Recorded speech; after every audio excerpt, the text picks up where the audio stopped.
चलिए जी बच्चों, स्टार्ट करते हैं हम लोग अपना एग्जाम्पल 4.10। एग्जाम्पल 4.10 है a horizontal component of Earth's magnetic field at certain place is 3 into 10 to the power minus 5 Tesla and the direction of field is from geographic south to geographic north। Magnetic field earth की south से north क्यों होती है ये हम next chapter में discuss करेंगे। जो मैग्नेटिक फील्ड अर्थ की होती है साउथ से नॉर्थ होती है और ऐसी क्यों होती है वो हम लोग अगले चैप्टर में डिस्कस करेंगे। अर्थ की दो मैग्नेटिक फील्ड्स होती हैं, एक हॉरिजॉन्टल फील्ड होती है, एक वर्टिकल फील्ड होती है। यहां पे हम लोगों को केवल हॉरिजॉन्टल फील्ड के बारे में जानकारी दी है, उसके बारे में डिटेल हम लोग नेक्स्ट चैप्टर के वीडियोस में देखेंगे। तो अभी हम लोग को जो बताया जा रहा है क्वेश्चन में, horizontal component of earth's magnetic field है 3 into 10 to the power minus 5 tesla, जो कि साउथ से नॉर्थ के डायरेक्शन में है। तो मैं अपने ज्योग्राफिकल डायरेक्शंस बना लूं पहले। तो ज्योग्राफिकल डायरेक्शंस हम लोग बनाएंगे, ये हम लोगों को पता है geographical directions.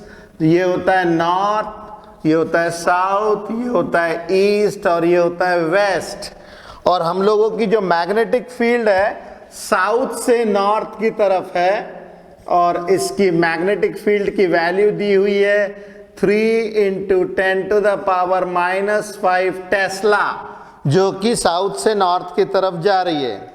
A very long straight conductor is carrying study current of 1 ampere.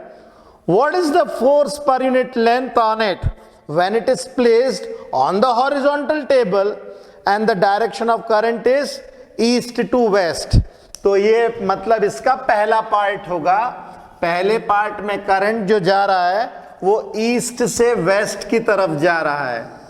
Current जो जा रहा है वो जा रहा है 1 एम्पियर का ईस्ट से वेस्ट की तरफ।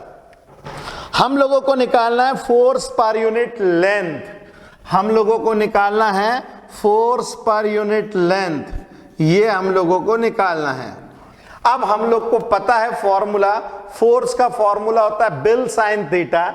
यदि कोई करंट कैरिंग कंडक्टर किसी मैग्नेटिक फील्ड में आता है तो फॉर्मूला एक ही है, बिल साइन थीटा। तो फोर्स का जो फॉर्मूला होता है that is BIL sine theta, मतलब साइन 90 डिग्री, क्योंकि इनके बीच में एंगल 90 डिग्री है। ओके, मगर हम लोग को निकालना है फोर्स पर यूनिट लेंथ, जो कि आएगा BI साइन 90 डिग्री। अब हम लोग वैल्यूज को रखें यदि, तो B की वैल्यू है 3 into 10 to the power minus 5 और करंट की वैल्यू जो है 1 एम्पियर है, साइन 91 होता है और यह आ जाएगा 3 into 10 to the power 5 minus 5 newton per metre length of wire. तो ये आ गया हमारा आंसर।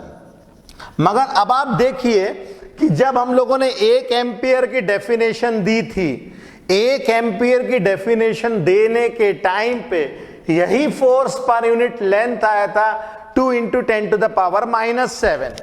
मतलब while defining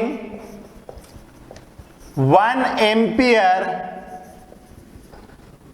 force per unit length आया था हमारा 2 into 10 to the power minus 7 newton per metre length of wire, जो कि हम लोग का आया था। और ये मैग्नेटिक फील्ड आप देख सकते हैं इससे बहुत बड़ी है, काफी बड़ी है, 100 गुने से भी ज्यादा है, 100 गुने से भी ज्यादा है। तो ये जो मैग्नेटिक फील्ड है 3 into 10 to the power minus 5 is much much greater than 2 into 10 to the power minus 7 newton per metre. तो ऐसी सिचुएशन में जब हम 1 एम्पियर की डेफिनेशन दे रहे होंगे उस टाइम पे हम लोगों को ज्योग्राफिक फील्ड जो अर्थ के कारण मैग्नेटिक फील्ड है इनको नेग्लेक्ट करना ही पड़ेगा, नहीं तो हमारा आंसर 100% गलत आएगा। Getting the point? तो व्हाइल डिफाइनिंग 1 एम्पियर ये आया था वैल्यू इतना, इसकी वैल्यू जो अभी आई है ये काफी बड़ी है। देयरफॉर फॉर डिफाइनिंग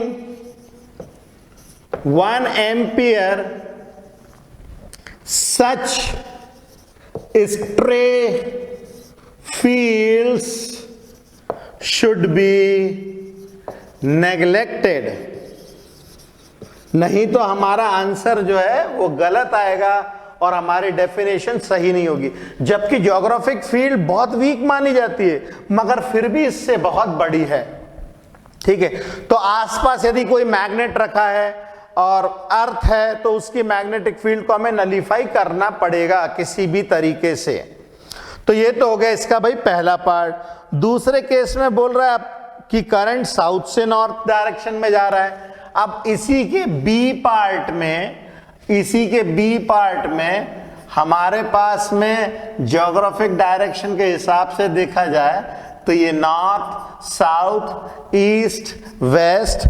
अभी मैग्नेटिक फील्ड जैसे हम लोगों को बताई जा रही है हॉरिजॉन्टल मैग्नेटिक फील्ड है बी, जो कि है 3 × 10⁻⁻5 टेस्ला। अब करंट जा रहा है साउथ से नॉर्थ। अब इस केस में करंट भी साउथ से नॉर्थ ही जा रहा है 1 एम्पियर का। इसका मतलब दोनों के बीच में एंगल कितना हो गया? 0 डिग्री हो गया।